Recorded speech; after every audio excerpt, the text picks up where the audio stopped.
ಬಹಳಷ್ಟು ಜನರು ಬದನೆಕಾಯನ್ನು ತಿನ್ನಲ್ಲ. ಬಟ್ ಇವತ್ತು ನಾನು ಮಾಡುವಂತಹ ಈ ವಾಂಗಿಭಾತನ ಒಮ್ಮೆ ಟ್ರೈ ಮಾಡಿ ನೋಡಿ ಫ್ರೆಂಡ್ಸ್. ಬದನೆಕಾಯಿ ತಿಂದೇ ಹೋದರೂ ಕೂಡ ವಾಂಗಿಭಾತನ ತುಂಬ ಇಷ್ಟಪಟ್ಟುಕೊಂಡು ತಿಂತಾರೆ.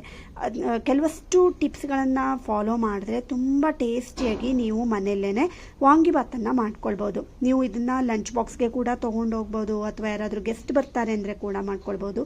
ತುಂಬಾ ಟೇಸ್ಟಿಯಾಗಿರುತ್ತೆ. ಖಂಡಿತ ಒಮ್ಮೆ ಈ ರೀತಿಯಲ್ಲಿ ಟ್ರೈ ಮಾಡಿ. ಹಾಗಾದರೆ ಹೇಗೆ ಮಾಡೋದು ಅಂತ ನೋಡೋಣ ಅಲ್ವಾ. ಫಸ್ಟ್ ನೋಡಿ, ನಾನು ಒಂದು 4-5 ಬದನೆಕಾಯಿನ ತೊಗೊಂಡಿದ್ದೀನಿ. ಇದರಲ್ಲಿ ಹಸಿರು ಇರುವಂತಹ ಬದನೆಕಾಯಿಯನ್ನಾದರೂ ತೊಗೊಳ್ಬೋದು. ಇದನ್ನು ಒಂದು ಸ್ವಲ್ಪ ಉಪ್ಪಾಕಿ ನೀರು ಹಾಕಿ ಈ ರೀತಿ ನೆನೆಸಿಟ್ಕೊಂಡಿದ್ದೀನಿ. ಕಟ್ ಮಾಡ್ಕೊಂಡಾದ್ಮೇಲೆ ಆವಾಗ ಏನಾಗುತ್ತೆ, ಅದು ಕಪ್ಪಗಾಗಲ್ಲ ನೋಡಿ. ಕಪ್ಪಗಿರುವಂತಹ ನೀರೆಲ್ಲ ಬಿಟ್ಕೊಂಡಿರುತ್ತೆ ಮತ್ತು ಬೀಜ ಕೂಡ ಬಿಟ್ಕೊಳ್ಳುತ್ತೆ.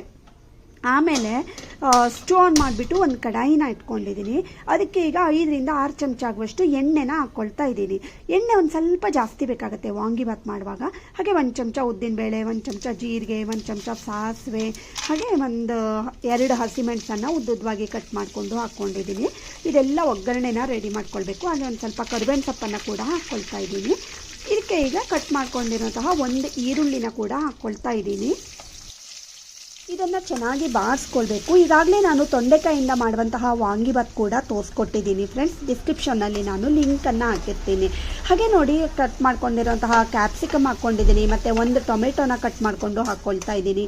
ಇದೆಲ್ಲದನ್ನೂ ಒಗ್ಗರಣೆಯಲ್ಲಿ ಚೆನ್ನಾಗಿ ಹುರ್ಕೊಳ್ಬೇಕು. ಹಾಗೆ 1 ಚಮಚ ಆಗುವಷ್ಟು ಅರಿಶಿನ ಹಾಕ್ಕೊಳ್ತಾ ಇದ್ದೀನಿ. ಇದನ್ನು ಅಷ್ಟೇ ಚೆನ್ನಾಗಿ ಮಿಕ್ಸ್ ಮಾಡ್ಕೊಳ್ಳಿ.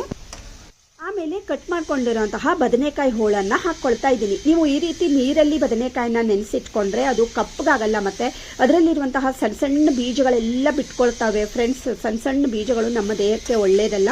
ಸೊ ಅದಕ್ಕೋಸ್ಕರ ಈ ರೀತಿ ನೀವು ಮಾಡಿಕೊಂಡ್ರೆ ಎಲ್ಲ ಬೀಜಗಳನ್ನು ತೆಕ್ಕೊಳ್ಬೋದು. ಆಮೇಲೆ ಇದನ್ನು ಚೆನ್ನಾಗಿ ಹುರಿಬೇಕು ಮತ್ತು ಒಂದು ಸ್ವಲ್ಪ ರುಚಿಗೆ ತಕ್ಕಷ್ಟು ಉಪ್ಪನ್ನು ಹಾಕ್ಕೊಳ್ತಾ ಇದ್ದೀನಿ. ಲಾಸ್ಟಲ್ಲಿ ಕೆಲವಷ್ಟು ಇಂಗ್ರೀಡಿಯೆಂಟ್ಸನ್ನು ಆ್ಯಡ್ ಮಾಡ್ಕೊಳ್ಳೋದ್ರ ಮೂಲಕ ಇದು ತುಂಬಾ ಟೇಸ್ಟಿಯಾಗಿ ಮಾಡ್ಕೊಳ್ಬೋದು. ಹಾಗೆ ಒಂದು ಸ್ವಲ್ಪ ಹುಣಸೆ ಹಣ್ಣಿನ ರಸನ ಹಾಕ್ಕೊಳ್ತಾ ಇದ್ದೀನಿ.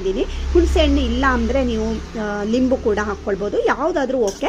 ಹಾಗೆ ಹುಣಸೆ ಹಣ್ಣು ಒಂದು ಸ್ವಲ್ಪ ಚೆನ್ನಾಗಿರುತ್ತೆ. ಚೆನ್ನಾಗಿ ಮಿಕ್ಸ್ ಮಾಡಿಕೊಂಡು ಇದನ್ನು ಬೇಯೋದಕ್ಕೆ ಅಂತ ಇಟ್ಕೊಳ್ಳಿ. ಹಾಗೆ ಇವತ್ತು ನೋಡಿ, ನಾನು MTR ವಾಂಗಿಭಾತ್ ಪೌಡರನ್ನು ತೊಗೊಂಡಿದ್ದೀನಿ. ಹಾಗೆ ಉದುರಾಗಿ ಅನ್ನ ಕೂಡ ಮಾಡಿ ರೆಡಿ ಮಾಡಿ ಇಟ್ಕೊಂಡಿದ್ದೀನಿ. ನಿಮ್ಗೆ ಯಾರಿಗಾದರೂ ವಾಂಗಿಭಾತ್ ಪೌಡರನ್ನು ಮನೆಯಲ್ಲೇ ಹೇಗೆ ಮಾಡ್ಕೊಳ್ಬೇಕು ಅಂತ ಬೇಕಾದರೆ ಕಮೆಂಟಲ್ಲಿ ಕಮೆಂಟ್ ಮಾಡಿ, ನಾನು ಖಂಡಿತ ನಿಮಗೋಸ್ಕರ ತೋರಿಸ್ಕೊಡ್ತೀನಿ.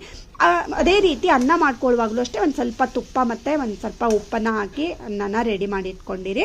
ಹಾಗೆ ನೋಡಿ, 1.5 ಚಮಚ ಆಗುವಷ್ಟು ರೆಡ್ ಚಿಲ್ಲಿ ಪೌಡರನ್ನು ಹಾಕ್ಕೊಳ್ತಾ ಇದ್ದೀನಿ.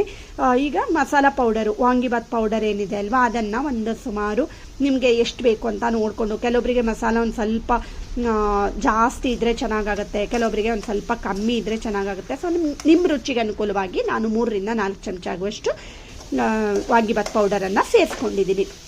ಚೆನ್ನಾಗಿ ಇದ್ರ ಜೊತೆಗೆ ಮಿಕ್ಸ್ ಮಾಡಿಕೊಂಡು ಆಮೇಲೆ ರೆಡಿ ಮಾಡ್ಕೊಂಡಿರೋಂತಹ ಅನ್ನನ ಇದ್ರ ಜೊತೆಗೆ ಮಿಕ್ಸ್ ಮಾಡ್ಕೊಳ್ತಾ ಇದ್ದೀನಿ. ಬದನೆಕಾಯಿ ಬೆಂದ ಮೇಲೆ ನೀವು ಮಸಾಲ ಪೌಡರ್ ಮತ್ತು ಅನ್ನನ ಸೇರಿಸ್ಕೊಳ್ಳಿ. ಆಮೇಲೆ ಇದನ್ನು ಚೆನ್ನಾಗಿ ಈ ರೀತಿ ಮಿಕ್ಸ್ ಮಾಡ್ಕೊಳ್ಬೇಕು. ಇದನ್ನು ನೀವು ಲಂಚ್ ಬಾಕ್ಸ್ಗೆ ಕೂಡ ತೊಗೊಂಡೋಗ್ಬೋದು, ಅಥವಾ ಯಾರಾದರೂ ಗೆಸ್ಟ್ ಬರ್ತಾರೆ ಅಂದರೆ ಕೂಡ ಮಾಡ್ಕೊಳ್ಬೋದು. ತುಂಬಾ ಟೇಸ್ಟಿಯಾಗಿ ಬರುತ್ತೆ ಈ ಥರ ನೀವು ಮಾಡಿಕೊಂಡ್ರೆ. ಹಾಗೆ ಒಂದು ಸ್ವಲ್ಪ ನೋಡಿ, ಶೇಂಗಾನ ನಾನು ಆಗಲೇ ಎಣ್ಣೆಯಲ್ಲಿ ಹುರಿದು ರೆಡಿ ಮಾಡಿ ಇಟ್ಕೊಂಡಿದ್ದೆ, ಅದು ಮತ್ತು ಕೊತ್ತಂಬರಿ ಸೊಪ್ಪನ್ನು ಹಾಕ್ಕೊಳ್ತಾ ಇದ್ದೀನಿ ಲಾಸ್ಟಲ್ಲಿ. ಶೇಂಗಾ ನೀವು ಲಾಸ್ಟಲ್ಲಿ ಹಾಕ್ಕೊಳ್ಳೋದ್ರಿಂದ ಅದು ಕ್ರಿಸ್ಪ್ ಆಗಿರುತ್ತೆ, ತುಂಬಾ ಟೇಸ್ಟಿಯಾಗಿ ಅನಿಸುತ್ತೆ ನೀವು ವಾಂಗಿಭಾತನ್ನು ತಿನ್ನುವಾಗ. ಈಗ ನೋಡಿ, ಒಂದು ಸರ್ವಿಂಗ್ ಬೌಲ್ಗೆ ಇದನ್ನು ಹಾಕ್ತಾ ಇದ್ದೀನಿ. ತುಂಬಾ ಚೆನ್ನಾಗಿರುತ್ತೆ. ಖಂಡಿತ ಒಮ್ಮೆ ಟ್ರೈ ಮಾಡಿ. ಹಾಗೆ ಇವತ್ತಿನ ಈ ವಾಂಗಿಭಾತ್ ಇಷ್ಟ ಆದರೆ ಲೈಕ್ ಮಾಡಿ, ಶೇರ್ ಮಾಡಿ ಮತ್ತು ಸಬ್ಸ್ಕ್ರೈಬ್ ಮಾಡಿ. Thank you for watching.